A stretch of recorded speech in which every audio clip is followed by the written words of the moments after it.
projet bi Al Bouchra Aqua Agrobusiness et c'est une ferme piscicole intégrée. Le promoteur mu ngi tudd Serigne Issakha Mbacké ibnu Cheikh Mouhamadou Bachir ibnu Khadim Rasoul. Donc lépp mën naa xam ne ci moom la dooree moom mu am xalaat bi dem ba gis ne gox gu ñu nekk muy Bawol Touba jën bu fa nit lekk feneen lay bàyyee ko nit moo koy jël feneen transporter ko conserver ko ba mu ñëw Touba nga xam ne kon jën bi bu doon jaar 1000 francs fa mu jógee coût transport bi ak glace gi ak nit yi da ko ci teg pour mën koo jaay gis ne loolu day yokku ci prix jën bi et suñ ko doon defee biir Touba nag xëy na yooyu bëri dana wàññeeku. ci la jege waa ANA mooy l'agence nationale de l'aquaculture ñooñu xamal ko ne loolu xam-xam rek koy def mën na nekk bu baax a baax ci leen dugg ci projet bi ba ñu boole maak moom ci leen doore projet bi foofu ci Tirip Fem fi ko sëñ Bassirou waxee ci forage ba nga ko waxee woon fa lañ ko doore ci forage ba lañ jëlee ndox mi sëñ ut ay bassin ñu ut ay jën ay cuuju jën tàmbaleen di leen fa yar ba yàlla def sutura ak xéwal ba tey ji jën ñoo nekk nii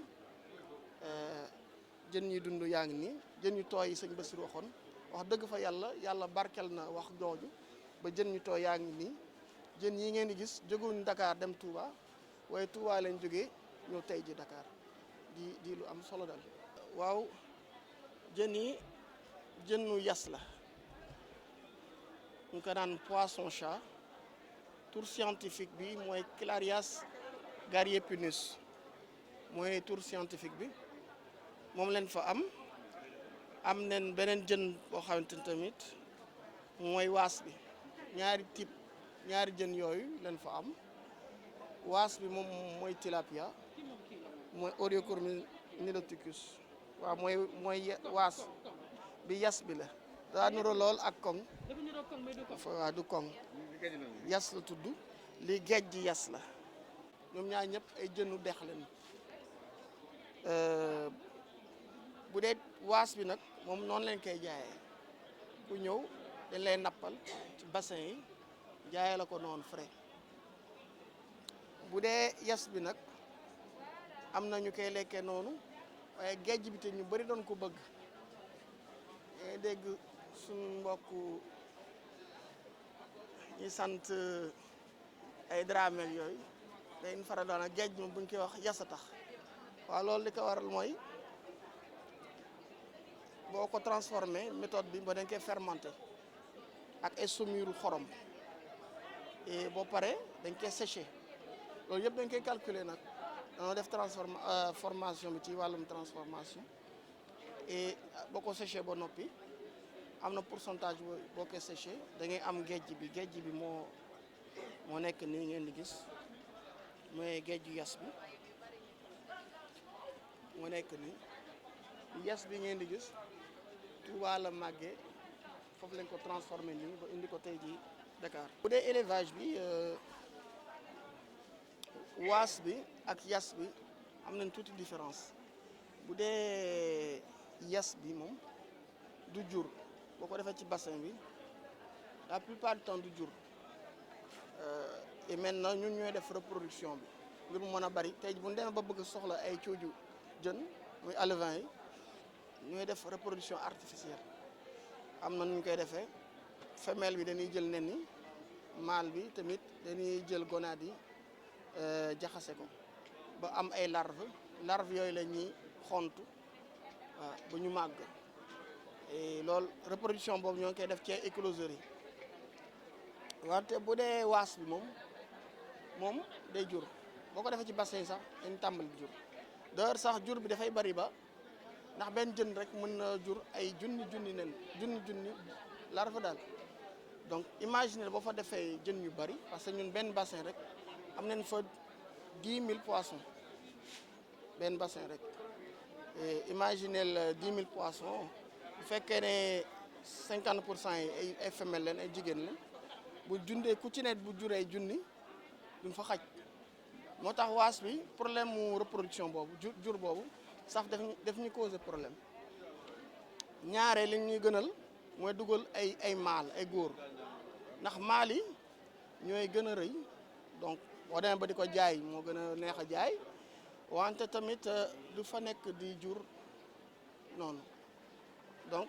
yi nga fa dugal di nga leen mën a gérer di nga leen mën a contrôler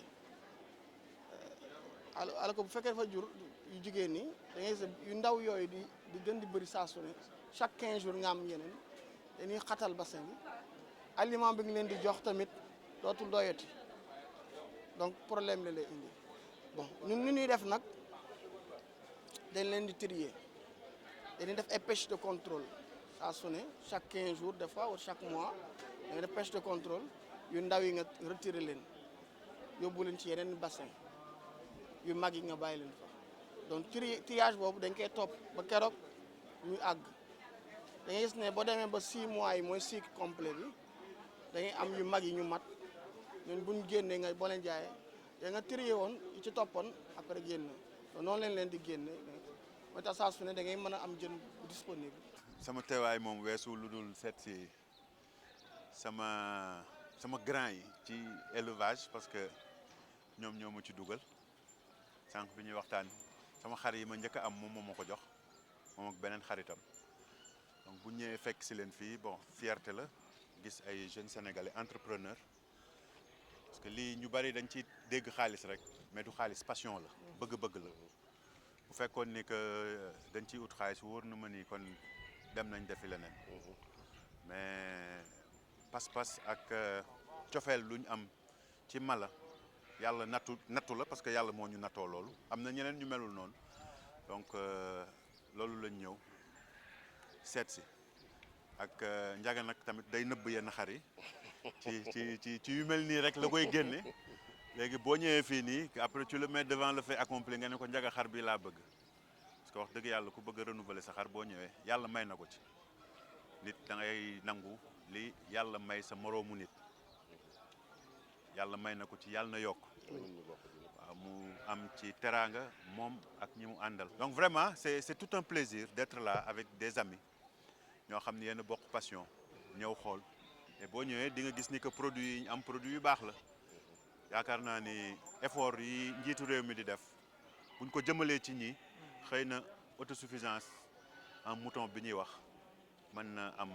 saafara. waaw en fait xam nga bu fekkee ni que da nga bëgg a résumer da nga ko bëgg a tënk lépp ci yar laadum rek kon doo xam métier njaga parce que njaga xëy na laadum yi muy ut di jéem a améliorer race bi loolu pour maintenir benn race la boo xam ni c'est spécifique au Sénégal loolu benn effort la beneen effort bi njaga di def mooy fexe satisfaire aussi marché bi am tabaski ci Sénégal parce que tamit ak lu nit ñàkk xam commerce national bi xam ni bu tabaski di waaj a jub si dañuy jéggaani xar Mauritanie dañ koy jéggaani Mali bon xel nag war naa mën a nangu ñu gën a encourager gën a motiver et puis gën a créer ay facilités ñi nekk fii nii ca si yàlla nattu leen seen passion ne ñu dooleel leen pour que ñu mën a régler problème boobu comme ni ñuy régler déficit meew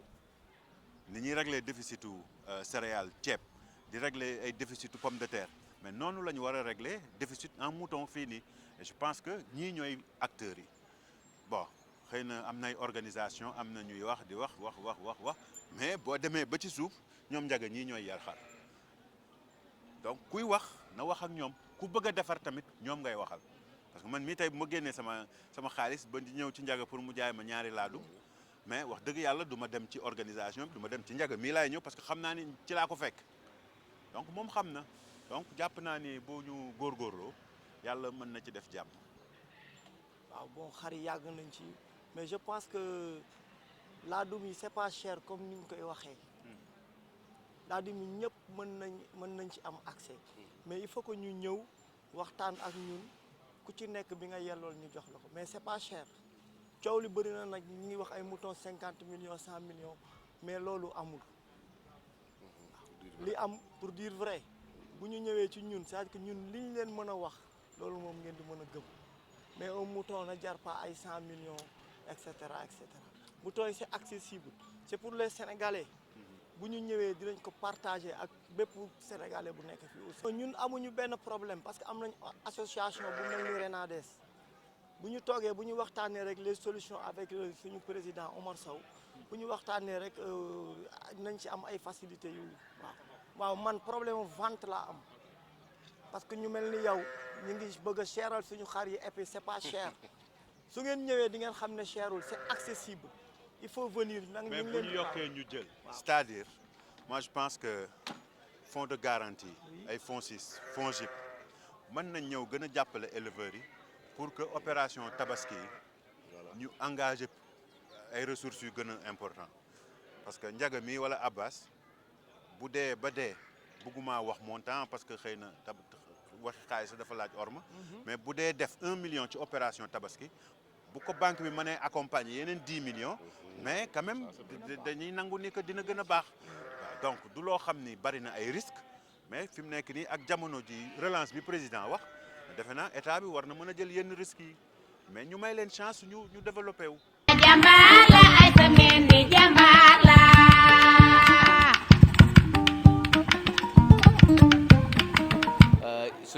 maa ngi représenté GIE Dental Bamtare Toro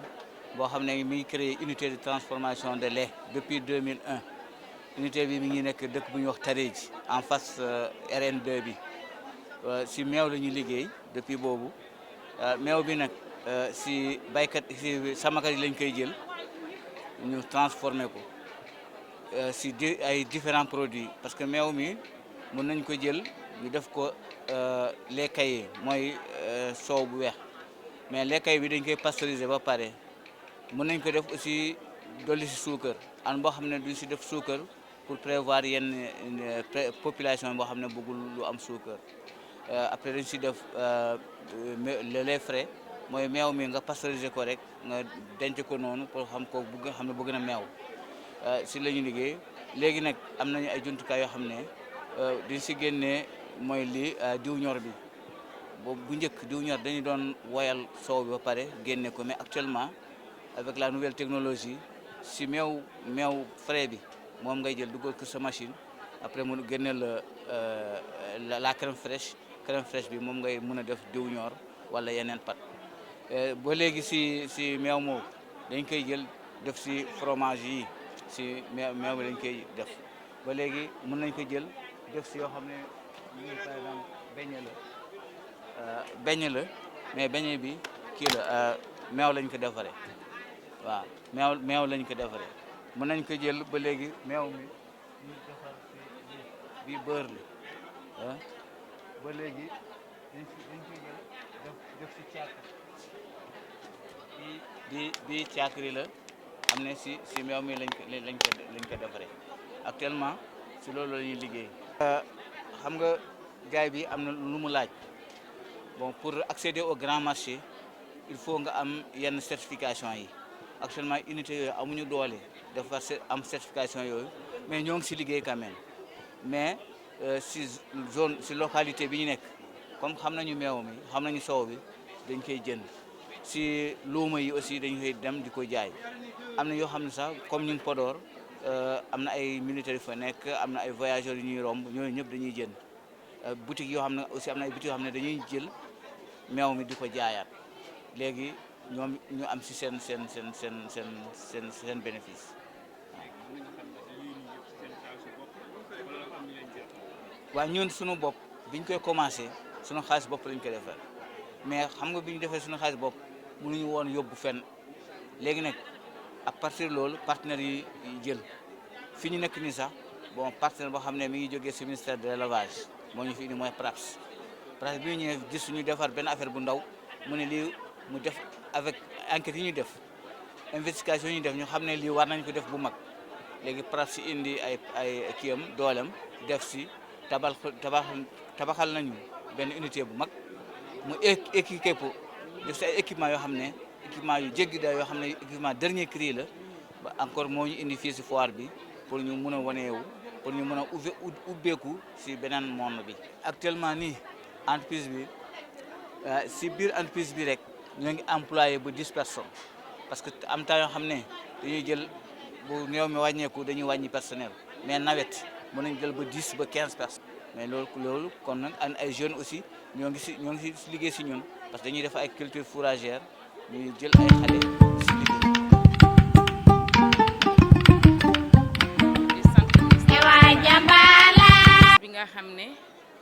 biñ ko xamee léegi yàggul mais macha allah ay jëfam jiitu na ko kon lépp lu mu sumb yal na ko sunu borom yeggale si dërëje Seydina Mohamed. ñun nag benn association lañu association des éleveurs caprins de la région de Fatick waaye su ma yeboo ne région de Diourbel tim ci la bokk ndax ñun si njëlbeen dañ doon liggéey ak Poitou-Charentes conseil régional de Fatick moo doon liggéey ak Poitou-Charentes biñ demee ba nga xam ne nag liggéey bi soppeeku na France nekk Poitou-Charentes nekk la Nouvelle-Aquitaine léegi ñun tim ñu jël associé si région de Diourbel bi nga xam ne da doon liggéey avec la Nouvelle-Aquitaine kon mu nekk liggéey ba nga xam ne 6 départements ñoo ko seq liggéey bi nag macha allah liggéey bu mucc ayib la ndax lépp lu may wax maa ngi si wax si turu sama présidente madame Fatou Diouf ak sunu conseiller technique bi nga xam ne sonnul guddeeg bëccëg mi ngi ñuy jàppale muy tudd Hélène Kuhn mi nga xam ne moom la fi Nouvelle-Aquitaine envoyé mu nekk ak ñun di liggéey bu am solo ñun nag ñi ngi yëngu si meewum béy ndax béy bu njëkk dañ daan wax ne alalu jigéen la buñ ne alalu jigéen la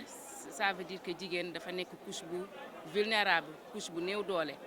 kenn soxlawuloon ko ñun nag ñàkk gee soxla ñun jigéen ñu féetale ñu ko waaye yaakaar naa dem na ba nga xam ne góor ñi ngi koy bëgg a nangu si ñu ndax yaakaar naa xam nañ li si béy ndax meew mi ñun ñu ngi siy liggéey yaawur bu mucc ay ñu ngi siy liggéey fromage de chèvre ku dem Nouvelle-Aquitaine xam ne seen richesse yëpp si fromage de chèvre la basé ñu ngi siy liggéey savon ba nga xam ne savon à base de lait de chèvre képp ku am heure wala nga am démangeaison boo sangoo saab bi macha allah kenn du la wax dolli yaa koy dolli sa bopp ñun nag dañ siy associé ay plantes yi nga xam ne plante locale yi la maanaam lu mel ni ay ngéejaan ak i mbërboof suñuy plante bopp yi nga xam ne day juddoo si sunu dëkk ak niima loolu yëpp bokk na si plante yi nga xam ne moom lañ siy associé kon association bi biñ koy door 3 régions la woon 3 départements la woon muy ñetti groupement rek di Fatick Gossas Foundiougne waaye léegi mel ni ne ñu ngi si 92 groupement kon macha allah ku nekk yaa ngi siy gis sa bopp individuel tim am na si ndax am na ñi nga xam ne ñi ngi liggéeyal seen bopp di si gis seen am nañ tim nag yeneen partenaires yi nga xam ne ñu ngi ñuy dimbale ku mel ni PEDIF programme intégré de Fatick ñooñu tim macha allah lépp luñ def xeeb nañ ko ñu ngi ñuy jàppale de gauche et droite ndax bu ñuy wax chèvrerie yi fi mu ne nii daanaka département boo dem tabax na fa ay chèvrerie yi surtout département Fatick ak département Gossas am na ay chèvrerie yi nga xam ne yu mucc ayib la ba tey itam rax na si ba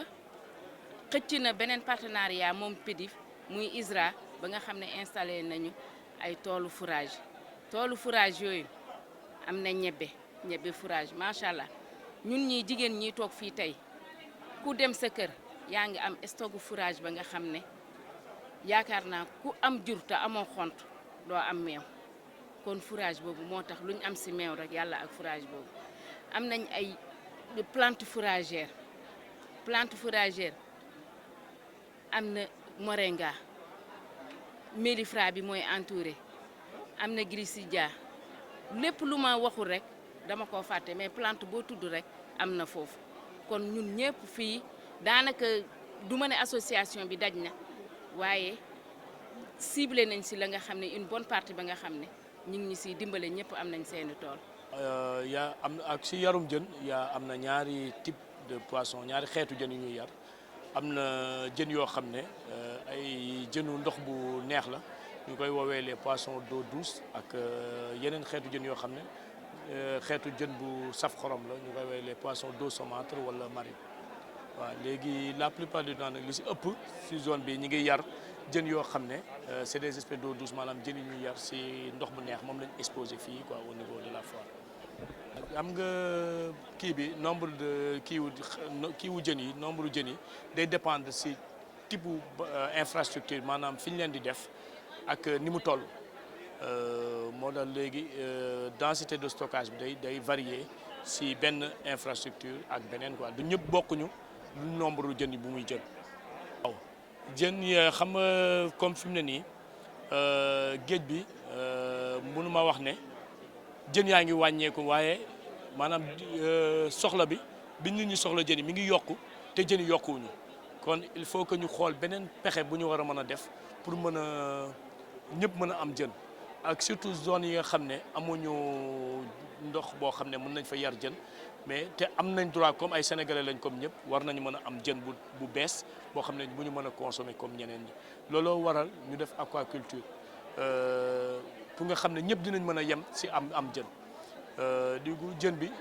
mën nañ ko consommer ça dépend si zone bu nekk ak ay habitude yu muy am pour lekk jën par exemple boo jëlee yas bi am na zone yoo xam ne mën nañ ko consommer frais maanaam buñ ko yaree ba mu màgg rek ñu jël ko togg ko soit ceeb sogg ko dara à l'état frais mais am na zone yoo xam ne tant que transformé wuñu ko duñ ko mën a consommer mais am na tamit beneen bi nga xam ne moom la ñuy wax waas ba moom pratiquement ñëpp xam nañ ko tàmm nañ ko te yaram tam yomb na da nga koy yar mu màgg rek nga consommer ko directement. jën boobu ñu bëri pour ñu consommer ko foog ñu transformer ko maanaam foog ñu soppar ñi ko doog koo mën a lekk waaw léegi transformer ko ñu def ko géej moom la ñuy def géej yes bu ñu ko defee géej dafa bokk si géej yi nga xam ne ñoo gën a cher si Sénégal ak si sous-région bi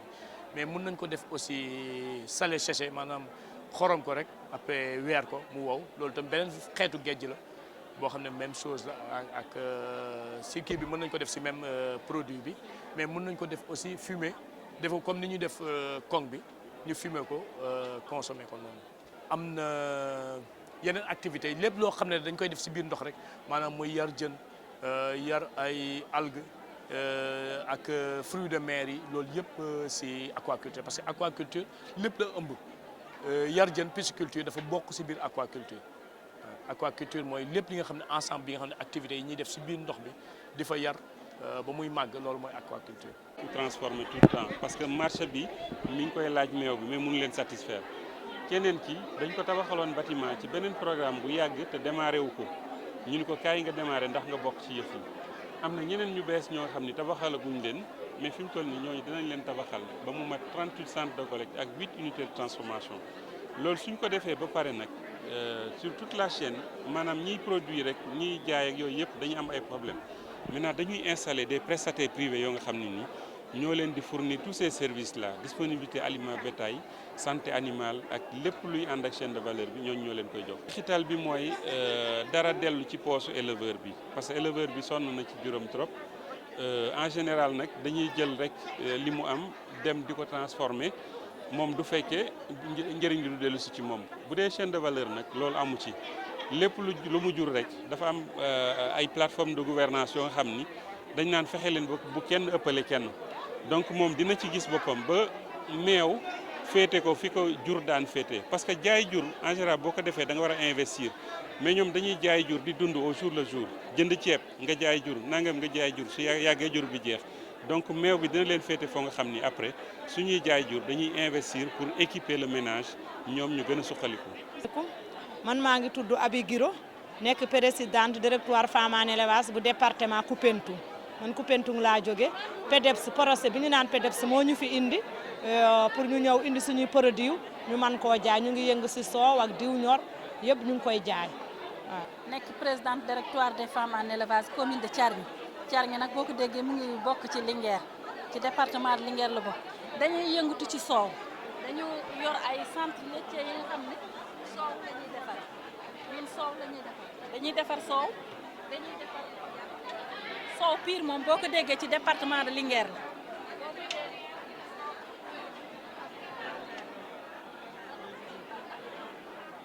léegi lii les frais la muy kosam iradam muy soow bi nga xam ne dañ koy soog a rat ci nag bi lii nag mooy li ñuy wax càkkuɗe nga xam ne boo defaree sa fromage ba pare ndox mi des moo nekk nii kon ñaar yi dañoo nuroo te dañoo wute parce que bii moom pour boo feebaree muy paludisme jarul yaa ngi dem hôpital bii lañ lay toggi bii lañ lay toggal bii lañ lay toggal buñ la toggalee bii incha allah jarul yaa ngi dem hôpital waaw kon bii day faj paludisme bii mooy soow bi nga xam ne mu ngi soog a jóge si kii bi ak soow bi nga xam ne ñun dañ koy transformé kon ñun ci lii la ñuy liggéey ci lii la ñuy yëngu boo déggee soow nag Jolof a tax ñu wax kon affaire baa ngi nii boo ku bëgg rek